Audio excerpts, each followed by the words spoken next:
সূরা বুরুজের ১১ নম্বর আয়াত। আউযু বিল্লাহি মিনাশ শাইতানির রাজিম।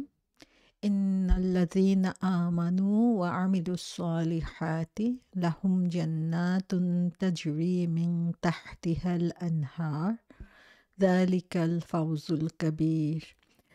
যারা ঈমান আনে ও সৎকর্ম করে তাদের জন্য আছে জান্নাত, যার তলদেশে প্রবাহিত হয় নির্ঝরণীসমূহ। এটাই মহা সাফল্য। ১০ নম্বর আয়াতে আল্লাহ সুবহানাহু ওয়া তাআলা বলেছেন তাদের কথা, যারা হচ্ছে মুমিন পুরুষ এবং নারীদের উপরে আ বিভিন্ন ধরনের টর্চার চালিয়েছে, তাদেরকে তাদের উপর জুলুম করেছে, তাদের জন্য আল্লাহ সুবহানাহু ওয়া তাআলা কি শাস্তির ব্যবস্থা করেছেন। সেখানে তিনি জাহান্নামুল আযাব, আযাবুল হারিক, আযাবু জাহান্নাম, আযাবুল হারিকের কথা উল্লেখ করেছেন। সেখানে তাদের যে চরম শাস্তি, সেই শাস্তির কথা উল্লেখ করেছেন। এখানে দেখি ঠিক তার বিপরীত কথা আল্লাহ সুবহানাহু ওয়া তাআলা উল্লেখ করছেন। এখানে বলছেন যারা হচ্ছে ঈমানদার তাদের জন্য যে আল্টিমেট সাকসেস আল্লাহ সুবহানাহু ওয়া তাআলা রেখে দিয়েছেন এবং তার চেয়ে বড় সাফল্য আর কিছু হতে পারে না, সেটা এখানে উল্লেখ করেছেন। তাহলে ১১ নম্বর আয়াতটা হচ্ছে ঠিক ১০ নম্বর আয়াতেরই যেন জবাব আল্লাহ সুবহানাহু ওয়া তাআলা দিচ্ছেন। ইন্নাল্লাযীনা আমানু ওয়া আমিলুস সলিহাতি, যে নিশ্চিতভাবে কোনো ধরনের সন্দেহ নাই যারা ঈমান এনেছে এবং সৎকর্ম করেছে। সো এখানে ২ টা জিনিস একটা জিনিস আমরা দেখতে পাচ্ছি যে এর আগের আয়াতে আ যারা হচ্ছে অবিশ্বাসী তাদের কথা বলা হয়েছে। আর এখানে যারা বিশ্বাসী ঈমানদার তাদের কথা বলতে যেয়ে আল্লাহ সুবহানাহু ওয়া তাআলা শুধু যারা ঈমান এনেছে বলছেন না, বরং যখনই তিনি ঈমানদারদের কথা বলছেন তার সাথে, সাথে বলছেন আমিলুস সলিহাতি। সূরা আসরে আমরা দেখেছি যে আল্লাহ সুবহানাহু ওয়া তাআলা বলেছেন যে ৪ টি কাজ রয়েছে, যে ৪ টি কাজের মাধ্যমে আমরা নিজেদেরকে ধ্বংসের থেকে বাঁচাতে পারি এবং সেই ৪ টি কাজ বলার সময় ২ টা কাজের কথা ১ম এই উল্লেখ করেছেন, ঈমান এনেছে এবং নেক আমল করেছে। কোরআনে আমরা যখনই ঈমানের কথা বলতে দেখি সাথে, সাথে আল্লাহ সুবহানাহু ওয়া তাআলা নেক আমলের কথা বলেছেন, আমলে সালেহের কথা বলেছেন। তার মানে হচ্ছে ঈমান আনা এবং তার সাথে, সাথে হচ্ছে নেক আমল করা। এই ২ টা জিনিস হচ্ছে একটা আরেকটার পরিপূরক। আমি ঈমান আনলাম আর তার মাধ্যমে আমার কাজের মধ্যে কোনো পরিবর্তন হলো না, সেটা যেমন কাঙ্ক্ষিত না, তেমনিভাবে আমি নেক আমল করলাম কিন্তু আমার বিশ্বাসের মধ্যে পরিবর্তন আসলো না, সেটাও কাঙ্ক্ষিত না। সো এখানে আমরা ঈমান এবং নেক আমলকে সবসময় একসাথে দেখতে পাই। কোরআনে আল্লাহ সুবহানাহু ওয়া তাআলা একটা ক্যারেক্টার পরিপূরক হিসেবে এখানে দেখিয়ে দিয়েছেন আ আ দেখিয়ে দিয়েছেন। সো আ ঈমানের বহিঃপ্রকাশই হচ্ছে নেক আমল এবং নেক আমল হচ্ছে পরিস্ফুটিত হয় ঈমানের মাধ্যমে। এখানে আমরা দেখি যে আসহাবুল উখদুদের ঘটনার পরিপ্রেক্ষিতে এই কথাগুলো বলা হয়েছে। সেখানে যারা হচ্ছে যেই বিলিভারদের কথা বলা হয়েছে, ঈমানদারদের কথা বলা হয়েছে, তারা খুব স্বল্প সময়ের জন্য ঈমান এনেছিল এবং পরীক্ষার সম্মুখীন হয়েছিল। সেখানে তারা নেক আমল করার সুযোগটা কোথায় পেয়েছিল? সেখানে আমরা দেখি যে যদিও তাদের ভালো কাজ করার সুযোগ তেমন ছিল না, কিন্তু তাদের ঈমানের বহিঃপ্রকাশ ঘটেছিল আত্মত্যাগের মাধ্যমে। তাদের ঈমান কতটুকু মজবুত ছিল সেটা তারা প্রমাণ দেখিয়েছে। তারা তাদের নিজেদের জীবনকে উৎসর্গ করার মধ্য দিয়ে সেটাই ছিল তাদের আমলে সালিহে এবং সবচেয়ে বেশি পরিমাণ স্যাক্রিফাইসের মাধ্যমেই তারা সেটা দেখিয়ে দিয়েছে। সো আমরা দেখি মানুষ যখন কোনো পরীক্ষার মধ্য দিয়ে যায়, ফিতনার মধ্য দিয়ে যায়, তখন তারা এটাকে খুবই কঠিন তাদের মধ্যে আ আ তাদের জন্য খুব কঠিন হয়ে যায় যে আ আ ২ টা পরিস্থিতির মধ্য দিয়ে তারা যেতে পারে। যে একটা হচ্ছে যে তারা গিভ আপ করতে পারে। এটা তাদের জন্য খুব কঠিন পরিস্থিতি হতে পারে। তারা গিভ আপ করে যে, "না, আমি আর নিতে পারছি না এটা। আমায় কেন এত কষ্টের মধ্যে দিয়ে যেতে হবে? কেন আমাকে এত পরীক্ষার মধ্যে দিয়ে যেতে হবে?" এবং সেখানেই তারা হাল ছেড়ে দেয় এবং আমলে সালিহে তারা আর কন্টিনিউ করতে পারে না। তাদের ঈমান দুর্বল হয়ে পড়ে। আবার আরেকটা শ্রেণী আমরা দেখতে পাই যে যখন তারা এই ফিতনা বা কষ্ট বা ট্রায়াল এর মধ্য দিয়ে যায়, পরীক্ষার মধ্য দিয়ে যায়, তাদের ঈমান মজবুত হয়। তাহলে এই ২ গ্রুপের জন্য আমরা দেখি তাদের পরিণামটাও কিন্তু ডিফারেন্ট হবে। যারা হচ্ছে গিভ আপ করবে, তাদের ঈমান দুর্বল হয়ে যাবে, তারা আমলে সালেহ কন্টিনিউ করতে পারবে না, তাদের জন্য কোনো পুরস্কার নাই। আর যাদের ঈমান মজবুত হবে, তারা আরো বেশি, বেশি করে আমলে সালেহ করতে থাকবে, তাদের জন্য আল্লাহ সুবহানাহু ওয়া তাআলা কি বলেছেন? তাদের জন্য বলছেন যে, লাহুম জান্নাতুন তাজরি মিন তাহতিহাল আনহার। তাদের জন্য পুরস্কার রয়েছে যে তাদের জন্য জান্নাত রয়েছে। জান্নাত শব্দটা আমরা খুবই পরিচিত। আমরা এত বেশি এই শব্দটার সাথে জানি যে এটার কোনো আসলে অর্থ বলতে হয় না। তারপরেও আমরা দেখি যে জান্নাত শব্দটা বললেই আমরা বেহেশতের কথা চিন্তা করি, প্যারাডাইসের কথা চিন্তা করি। জান্নাতের শাব্দিক অর্থ হচ্ছে বাগান এবং জান্নাত হচ্ছে একটা বহুবচন। তো এটা হচ্ছে যে অনেকগুলো বাগান বুঝানো হয়ে থাকে এবং জান্নাহ শব্দের বহুবচন হচ্ছে জান্নাত এবং অনেকগুলো বাগান, যে এরকম একটা বাগান, যে বাগানটা হচ্ছে সুন্দর সবুজ দিয়ে ভরা এবং এত সুন্দর গাছপালা সবুজ দিয়ে এটা ভরা, যেটা মাটি দেখা যায় না। এরকম সুন্দর একটা বাগান যখন আমরা কল্পনা করি, সেরকম আসলে জান্নাত হচ্ছে এমন, যেটা হচ্ছে রাসূল সাল্লাল্লাহু আলাইহি ওয়াসাল্লাম বলেছেন যে, যে চোখ কখনো দেখে নাই, যে কান কখনো সেটা শুনে নাই, কোনো অন্তর কখনো সেটা আসলে চিন্তাও করতে পারে নাই। এত সুন্দর হবে জান্নাত, এবং সেই জান্নাতের সৌন্দর্য যাতে আমরা একটু উপলব্ধি করতে পারি, আল্লাহ সুবহানাহু ওয়া তাআলা দুনিয়াতে আমাদেরকে কিছু উপকরণ দিয়ে দিয়েছেন সৌন্দর্যের, যে আমরা দুনিয়াতে দেখব এই জিনিসগুলো, এবং জান্নাতে যেয়ে আমরা হয়তোবা এরকম জিনিসই দেখব, কিন্তু সেগুলার সৌন্দর্য, সেগুলার নিয়ামত এত বেশি হবে যে দুনিয়ার সাথে সেটা কম্পারেবল হবে না, যে এর চেয়ে অনেক, অনেক বেশি সুন্দর হবে, এবং কখনোই আমরা সেগুলো দেখে বোরড হব না, কখনো সেগুলো দেখে বিরক্ত হব না, কখনো সেগুলোর সৌন্দর্য ম্লান হবে না। সো দুনিয়াতে আমরা দেখি যে আমরা ছোট একটা কাজের জন্যই হোক বা আমাদের জবের জন্য হোক, আমাদের চাকরি একটা আমাদের যে স্যালারি, সেই স্যালারির জন্য হোক, সেটার জন্য আমরা সারা জীবন কষ্ট করে যাই যে আমাদের একটা নিজের বাড়ি হবে, নিজের একটা গাড়ি হবে, নিজের একটা কিছু হবে, সেটার জন্য আমরা সারা জীবন হচ্ছে পরিশ্রম করে যাই, আমাদের সন্তানদের জন্য আমরা কিছু রেখে যাব, এবং তারপরে আমার যখন একটা নিজের গাড়ি হলো, নিজের একটা বাড়ি হলো, সেটা দেখে আমি যেরকম আনন্দিত হই, যে সেটার জন্য আমি যে পরিশ্রম করেছি, সেটার জন্য আমি যে কষ্ট করেছি, সেই কষ্টটা দেখে আমি আমার মন যেরকম প্রফুল্ল হয়ে যায়। সো জান্নাতীদের অবস্থা হচ্ছে এরকম যে সে তার নিজের একটা বাগান থাকবে, নিজস্ব একটা ঘর থাকবে, যে ঘরটা দেখে হচ্ছে সে তার মন প্রফুল্ল হয়ে যাবে। তো আল্লাহ সুবহানাহু ওয়া তাআলা বলছেন যে তার জন্য এমন একটা নিজস্ব একটা অঙ্গন থাকবে, তার নিজের বাগান থাকবে, একটা না, সেখানে অনেকগুলো বাগান থাকবে, যে সে বাগানগুলো হবে এত সুন্দর, এবং সে বাগানের কথা বলা হয়েছে যে সে বাগানের নিচ দিয়ে হচ্ছে জান্নাতের সে বর্ণনা দেওয়া হয়েছে যে তাজরি মিন তাহতিহা, সেখানে প্রবাহিত হবে কি, তার নিচ দিয়ে প্রবাহিত হবে তাহতিহাল আনহার। সো মিন তাহতিহা বলতে এখানে বলা হয়েছে যে সেখান দিয়ে তার পাশ দিয়ে প্রবাহিত হয়ে যাবে সেরকম না, বরং সেখান থেকেই বের হয়ে আসবে নদী। তো সুবহানাল্লাহ, আমরা একটু চিন্তা করি যে এমন একটা জায়গা, আমরা সাধারণত মনে করি একটু প্রশান্তির জায়গা, যদি চিন্তা করি যে কোনো একটা জায়গা যার পাশ দিয়ে কুলকুল করে পানি প্রবাহিত হয়ে যাচ্ছে, সেরকম একটা জায়গার কথা চিন্তা করলে, সেরকম নদীর পাশ দিয়ে, পানির পাশ দিয়ে যেই বাড়ি, সেই বাড়ির দাম অনেক বেশি বেড়ে যায়। সেরকম একটা কটেজের কথা আমরা যদি চিন্তা করি, সেটার রেন্ট অনেক বেশি বেড়ে যায়। সেরকম একটা জায়গা যাওয়ার কথা আমরা যদি চিন্তা করি, এমনিতেই আমাদের মন ভালো হয়ে যায়। তো জান্নাত হচ্ছে সেরকম একটা জায়গা, যেই বাগানের পাশ দিয়ে না, বরং সেখান থেকেই হচ্ছে নদী প্রবাহিত হবে, এবং শুধু যে নদী সেটা না, আল্লাহ বলছেন মিন তাহতিহাল আনহার। আনহার মানে হচ্ছে একটা না, অনেকগুলা নদী। সুবহানাল্লাহ! আমার নিজের অনেকগুলা বাগান, অনেকগুলা নদী, আমার নিজের অনেকগুলা নদী, অনেকগুলো বাগান থাকবে, যেখানে আমি মনের মতো করে সেখানে থাকতে পারবো। আমরা সবাই হচ্ছে নগদে বিশ্বাসী। আমার হাতের কাছে যা পাই, সে ওইটা অল্প হলেও, সামান্য হলেও সেটাতেই আমি খুশি হয়ে যাই। অথচ আমাকে একটু অপেক্ষা করতে হবে, একটু কষ্ট করতে হবে। তারপরে আমি এমন বিশাল জিনিস পাবো, যেটা আমার মন কল্পনা করতে পারছে না। যে জিনিসটা হচ্ছে যে আমি একটু সামান্য একটু বাড়ি পাওয়ার জন্য এখন আমি সুদের মধ্যে লিপ্ত হয়ে যাচ্ছি, ঘুষ খাচ্ছি, হালাল হারামের তোয়াক্কা করছি না। আমি আল্লাহ সুবহানাহু ওয়া তাআলার সীমা লঙ্ঘন করছি। আমার ভালো-মন্দের কথা খেয়াল করছি না। অথচ আল্লাহ সুবহানাহু ওয়া তাআলা দুনিয়াতে একটুখানি কষ্ট করার জন্য আমার জন্য কতগুলো বাগান লিখে রেখে দিয়েছেন। সেখানে আমার নিজস্ব আ আঙ্গিনা থাকবে, নিজস্ব ফলের বাগান, ফুলের বাগান থাকবে, নিজের হচ্ছে নদী থাকবে, একটা না অনেকগুলা নদী সেখানে প্রবাহিত থাকবে। সবকিছু হচ্ছে আমার নিজের। সেখানে আর কারো কোনো আম আ প্রবেশাধিকার বা নিজের অন্য কেউ সেখানে হচ্ছে আম আম করবে না এসে যে আ হুমকি থাকবে না যে তারা এসে সেটাকে দখল করে নিয়ে যাবে এরকম কোনো কিছু।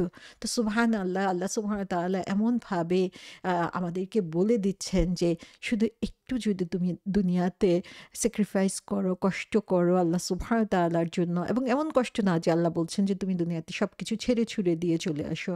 বরং দুনিয়াতেও কিন্তু আমরা আল্লাহ সুবহানাহু ওয়া তাআলার অসংখ্য নেয়ামত উপভোগ করার পরেই এগুলো পেতে যাচ্ছি। শুধু আমাদেরকে কিছু নিয়মকানুন মেনে চলতে হবে। তো এখানে আমরা দেখি যে আল্লাহ সুবহানাহু ওয়া তাআলা যারা হচ্ছে ঈমানদার এবং যারা নেক আমল করবে তাদের জন্য বলে দিচ্ছেন যে তাদের জন্য এরকম অসংখ্য বাগান এবং অ অন অন অনেক নদী তাদের জন্য তিনি রেখে দিয়েছেন, যেগুলো তাদের নিজস্ব মালিকানাধীন তারা হবে এবং সেখানেই তারা থাকবে। এবং এটাই হচ্ছে আল্লাহ সুবহানাহু ওয়া তাআলার পক্ষ থেকে তাদের জন্য পুরস্কার। এবং তারপরে তিনি বলছেন যালিকাল ফাউজুল কাবীর, যে তাদের জন্য রয়েছে বিরাট হচ্ছে সাফল্য। কোরআনে আমরা দেখি যে এই ফাউজ শব্দটা ব্যবহার করা হয়েছে। ফাউজ শব্দের অর্থ হচ্ছে আমরা দেখি যে সাফল্য বলা হয়েছে। সো ফাউজ শব্দটা হচ্ছে এমন একটা সাফল্য, যে সাফল্যটা হচ্ছে আমাকে আসলে আম আ কনটেন্টমেন্ট দেয়। যে সাফল্যটা হচ্ছে আমাকে পরিতৃপ্তি এনে দেয়। এটা এমন একটা সাফল্য, যে সাফল্যটা আমি আসলে মন থেকে চেয়েছি। যে সাফল্যটার জন্য হচ্ছে সবসময় আমি এটা আকাঙ্ক্ষা করেছি। এরকম একটা সাফল্য হচ্ছে ফাউজ, যেটা হচ্ছে অনেকদিন ধরে আমি খুব করে চেয়ে এসেছি। I desired it so much. আমার কোনো ক্ষতি না করে, কোনো কষ্ট না হয়েই যে জিনিসটা আমার কাছে চলে এসেছে, যেই ক্ষতি না হয়ে, তার মানে এই না যে এটার জন্য আমাকে চেষ্টা করতে হয় নাই। বরং আমি চেষ্টা করেছি কিন্তু এটার জন্য আমাকে কোনো ক্ষতির সম্মুখীন হতে হয় নাই। বরং আমার অনেক দিনের চাওয়া একটা জিনিস আমি যখন পেয়ে যাই তখন সেটাকে, এবং পাওয়ার পরে আমার মন আনন্দে ভরে ওঠে, আমার মন পরিতৃপ্ত হয়, সেটাকে হচ্ছে ফাউজ বলা হচ্ছে। সো কোরআনে দেখা গিয়েছে যে ফাউজ শব্দটা বিভিন্নভাবে ইউজ করা হয়েছে, যেমন ফাউজুল মুবিন। ফাউজুল মুবিন মানে হচ্ছে ক্লিয়ার সাকসেস, লাইক দ্য পরিষ্কার সাফল্য। ফাউজুল ফাউজুল আজিম, ফাউজুল আজিম মানে হচ্ছে যে বিরাট গ্রেট সাকসেস। আর ফাউজুল কাবির হচ্ছে হিউজ সাকসেস, বড় সাফল্য বোঝানোর জন্য। সো এখানে ফাউজুল আজিমটা হচ্ছে দ্য গ্রেটেস্ট সাকসেস, যেটা হচ্ছে যার চেয়ে বড় সাফল্য আর কিছু হতে পারে না। এবং যখন ফাউজুল আজিম বলা হয় তখন সেখানে হচ্ছে জান্নাত হচ্ছে মোর ডিটেলস বর্ণনা আল্লাহ সুবহানাহু ওয়া তাআলা ইউজ করে বর্ণনা করেছেন কোরআনের মধ্যে। আর যখন এর চেয়ে একটু কম আলোচনা করেছেন তখন ফাউজুল কাবির ব্যবহার করা হয়েছে। কিন্তু তারপরেও আমরা দেখি যে still it's a huge success. এবং ফাউজুল মুবিন যখন ইউজ করা হয়েছে তখন হচ্ছে সবচেয়ে কম সাকসেস যেখানে, বা সবচেয়ে কম বর্ণনা যেখানে এসেছে, কিন্তু তারপরেও আমরা দেখি যে সেটাও আমাদের জন্য অনেক বড় জিনিস হিসাবেই ব্যবহার করা হয়েছে। এবং ফাউজুল মুবিন ব্যবহার করা হয়েছে তখন যখন বলা হয়েছে যে যাকে জান্নাত থেকে ফিরিয়ে দেওয়া হয়েছে এবং আল্লাহর দয়ায় তারপরে তাকে হচ্ছে জান্নাত দান করা হয়েছে, সেরকম যখন বর্ণনা করা হয়েছে। সো এখানে আমরা দেখি যে ফাউজ বা সাকসেসের বিভিন্ন লেভেল রয়েছে, এবং এই সূরার মধ্যে আল্লাহ সুবহানাহু ওয়া তাআলা সেই বিলিভারদের, মুমিনদের কথা বলা হয়েছে যারা হচ্ছে ট্রায়ালের মধ্যে দিয়ে গিয়েছে, এবং সে ট্রায়ালের পরে তাদেরকে আল্লাহ সুবহানাহু ওয়া তাআলা ফাউজুল কাবির দান করে দিয়েছেন এবং তাদেরকে হেলফায়ার থেকে যে তিনি রক্ষা করেছেন সেটাও হচ্ছে তাদের জন্য বড় একটা সাফল্য এবং আল্লাহ সুবহানাহু ওয়া তাআলা তাদেরকে সেই সাফল্য দান করেছেন। সো এখানে আমরা দেখি আল্লাহ সুবহানাহু ওয়া তাআলা ১০ নম্বর এবং ১১ নম্বর আয়াতে ২ টা ঠিক কম্প্যারিজনের মতো যে তুলনামূলক আয়াত বলা যায় এই ২ টা আয়াতকে। ফার্স্টে ১০ নম্বর আয়াতে বলা হয়েছে, "ইন্নাল্লাযীনা ফাতানুল মুমিনিনা ওয়াল মুমিনাত।" তো আমরা দেখি যে এটা হচ্ছে আমাদের ব্ল্যাক সাইড, যে যারা হচ্ছে কালপ্রিট, যারা হচ্ছে মুমিন এবং মহিলা এবং পুরুষদের উপরে যারা হচ্ছে অত্যাচার করেছে তাদের কথা বলা হয়েছে। আবার ১১ নম্বর আয়াতে বলা হচ্ছে, "ইন্নাল্লাযীনা আমানু ওয়া আমিলুস সলিহাতি।" যারা ঈমান এনেছে এবং নেক কাজ করেছে। তার মানে এটা হচ্ছে যারা ভালো তাদের কথা বলা হয়েছে। সো ২ টা পাশাপাশি গ্রুপের কথা আমরা দেখতে পাচ্ছি। তারপরে হচ্ছে ১০ নম্বর আয়াতে যারা হচ্ছে টর্চার করেছে এবং তাদের সাথে এটাও বলা হয়েছে যে তারা এত খারাপ, সুম্মা লাম ইয়াতুবু, তারা তারপরেও হচ্ছে রিপেন্ট করে নাই, তওবা করে নাই। অর্থাৎ যারা খারাপ তাদের জন্য যখন মানুষ খারাপ কাজ করে তারপর আল্লাহ সুবহানাহু ওয়া তাআলা তাদেরকে তওবা করার সুযোগ রাখে। তারপরেও তারা সেই সুযোগ যখন নেয় না, আল্লাহ তাদের উপরে অনেক বেশি রাগান্বিত হন। তারপরে আমরা দেখি যে ১০ নম্বর আয়াতে এই যারা হচ্ছে এত খারাপ তাদের ব্যাপারে আল্লাহ বলছেন যে তাদের এই খারাপ কাজের কনসিকুয়েন্স হিসাবে ফালাহুম, তাদের জন্য কি আছে। এখানে ফা শব্দটা আল্লাহ ব্যবহার করছেন যে এই যে খারাপ কাজ তারা করছে, এই খারাপ কাজের কনসিকুয়েন্স হিসেবে, ফলাফল হিসাবে ফা লাহুম, তাদের জন্য কি আছে, আযাবু জাহান্নাম ওয়া লাহুম আযাবুল হারিক। কিন্তু আমরা যখন আয়া 11 এ আসি দেখি যে তাদের জন্য যখন বলা হচ্ছে লাহুম, তাদের জন্য, তার আগে আর ফা বলা হয় নাই। সুবহানাল্লাহ। তো এখানে আমরা দেখি যে আল্লাহ সুবহানাহু ওয়া তাআলা যখন পুরস্কারের কথা বলছেন, সেখানে তিনি কিন্তু বলছেন না যে তারা যে ঈমান এনেছে এবং ভালো কাজ করেছে সেটার তাদের এই কাজের কনসিকুয়েন্স হিসেবে আল্লাহ সুবহানাহু ওয়া তাআলা তাদেরকে এই জান্নাত দান করেছেন। তো এইখানে তাফসীরকারগণ বলেছেন যে এটা আসলে আমাদের চিন্তার একটা বিষয়। তার কারণ হচ্ছে মানুষ যখন জান্নাত লাভ করবে সেটা কেউ কখনো তার ভালো কাজের আ কনসিকুয়েন্স হিসাবে কেউ কখনো এই জান্নাত লাভ করতে পারবে না। কেউ যখন জান্নাত লাভ করবে এটা পুরোটাই হচ্ছে আল্লাহ সুবহানাহু ওয়া তাআলার মার্সি বা রহমতের কারণে সে জান্নাতটা লাভ করছে। বুখারী এবং মুসলিম শরীফের হাদিসে এসেছে যেখানে রাসূল সাল্লাল্লাহু আলাইহি সাল্লাম বলেছেন যে, "তোমরা সঠিক পথ অবলম্বন করো, তোমরা নিবেদিত প্রাণ হও এবং সুসংবাদ দান করো। তোমরা কেউই হচ্ছে তোমাদের আমল দিয়ে জান্নাতে যেতে পারবে না।" তখন সাহাবারা বলল যে, "এমনকি আপনিও রাসূল সাল্লাল্লাহু আলাইহি সাল্লাম?" তখন রাসূল সাল্লাল্লাহু আলাইহি সাল্লাম বললেন যে, "হ্যাঁ, এমনকি আমিও, আল্লাহ যদি আমার উপরে রহম না করে, এবং জেনে রেখো যে আল্লাহর কাছে হচ্ছে সবচেয়ে পছন্দনীয় কাজ হচ্ছে সেই কাজ যেটা রেগুলারলি করা হয়, even if it is small, যদি সেটা ছোটও হয়।" সুবহানাল্লাহ। অনেকগুলো রিমাইন্ডার আছে এই হাদিসটার মধ্যে আমাদের জন্য। তারপরে আমরা আজকে জাস্ট আলোচনার খাতিরে এখানে আমরা যে জিনিসটার উপরে ফোকাস করছি সেটা হচ্ছে যে আল্লাহর মার্সি ছাড়া, আল্লাহর রহমত ছাড়া আমাদের কারো পক্ষে জান্নাতে যাওয়া সম্ভব না। সো আমাদের ঈমান এবং নেক আমল আমরা কন্টিনিউ করে যাব, কিন্তু কখনোই এজন্য আমাদের অহংকার বোধ করা উচিত না। এজন্য কখনো আমাদের চিন্তা করা উচিত না যে আমি এত ভালো ঈমানদার হয়ে গিয়েছি বা আমি এত নেক আমল করেছি যে এটা দিয়েই আমি জান্নাতে চলে যেতে পারবো। একটা ঘটনা বর্ণনা করা হয়েছে যেখানে আমরা দেখি যে বলা হয়েছে জিবরাইল আলাইহিস সালাম রাসূল সাল্লাল্লাহু আলাইহি সাল্লামকে এসে বর্ণনা করেছেন যে অতীতের এক লোকের কথা, যে ৫০০ বছর আল্লাহর ইবাদত করেছে। তো আমরা চিন্তা করি যে ৫০০ বছর, যেটা আমাদের কল্পনার মধ্যেও এখন আসবে না যে কেউ আমরা অত বছর বাঁচতে পারবো না। সেই লোককে আল্লাহ সুযোগ দিয়েছিলেন ৫০০ বছর ইবাদত করার, এবং সে কি করত যে সে একটা পাহাড়ের উপরে আ আ বসে সেখানে ইবাদত করত, এবং যার চারপাশে হচ্ছে লবণাক্ত পানি ছিল। আল্লাহ সুবহানাহু ওয়া তাআলা সেই লবণাক্ত পাহাড়ের মাঝখান দিয়েই হচ্ছে একটা আম সুপেয় পানির আ মা প্রবাহ দিয়ে দিয়েছিলেন, এবং সেখান থেকে সে হচ্ছে পানি পান করত, অজু করত, এবং তার পাশেই হচ্ছে একটা আনার গাছ ছিল এবং সেখান থেকে সে খেত। তো আমরা এখানে দেখি যে সেই লোক যে ৫০০ বছর ইবাদত করেছিল, আল্লাহ তার জন্য পানির ব্যবস্থা করে দিয়েছিলেন, তার জন্য হচ্ছে খাবারের ব্যবস্থাও করে দিয়েছিলেন, এবং সে পাহাড়ের সেখানে নিরিবিলি সে শুধু ইবাদতই করত, আর কোনো কিছু করত না। সো তার মানে কোনো ধরনের ডিস্ট্রাকশন ছিল না, এবং এবং সেই লোক শুধু ইবাদত করত। সো সেই লোক একদিন আল্লাহর কাছে দোয়া করল যে, হে আল্লাহ, তুমি আমাকে মৃত্যু দিয়ে দাও যখন আমি সিজদা অবস্থায় থাকি, এবং আল্লাহ তার দোয়াকে কবুল করে নিলেন। কত সুন্দর একটা দোয়া। এবং জিবরাইল আলাইহিসসালাম তার কাছে পৃথিবীতে আসলো এবং তাকে সিজদা অবস্থায় পেল, এবং জিবরাইল আলাইহিসসালাম আম আ বললেন যে কিয়ামতের দিন আল্লাহ সুবহানাহু ওয়া তাআলা ফেরেশতাদেরকে বলবেন যে আ আ এই লোকটাকে তোমরা জান্নাতে নিয়ে যাও আ আ আমার মার্সি দিয়ে। যাই হোক, তখন হচ্ছে এই লোক তখন ইনসিস্ট করতে থাকবে যে আ সে জান্নাতে যাবে। তার কারণ হচ্ছে সে যে ভালো কাজ করেছে, সে ভালো কাজ দিয়ে সে জান্নাতে যেতে পারবে। অর্থাৎ আল্লাহ সুবহানাহু ওয়া তাআলার মার্সির কথা সে তখন স্বীকার করছে না। বলছে, আমি এত ভালো কাজ করেছি, সেটা দিয়েই আমি যেতে পারবো।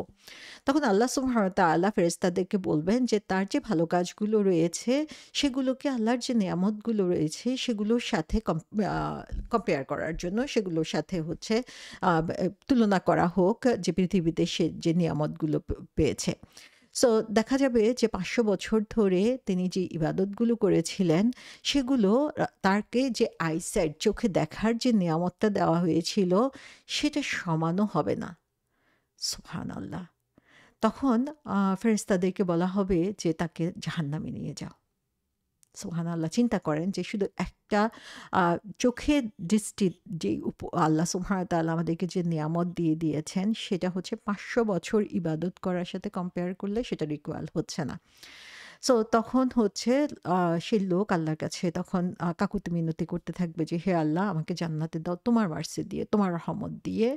তখন এই আল্লাহ সুবহানাহু ওয়া তাআলার সাথে সেই লোকের যে ডিসকাশনটা হবে সেটা এরকম যে, আল্লাহ বলবে, হে আমার বান্দা, তোমাকে কে সৃষ্টি করেছে?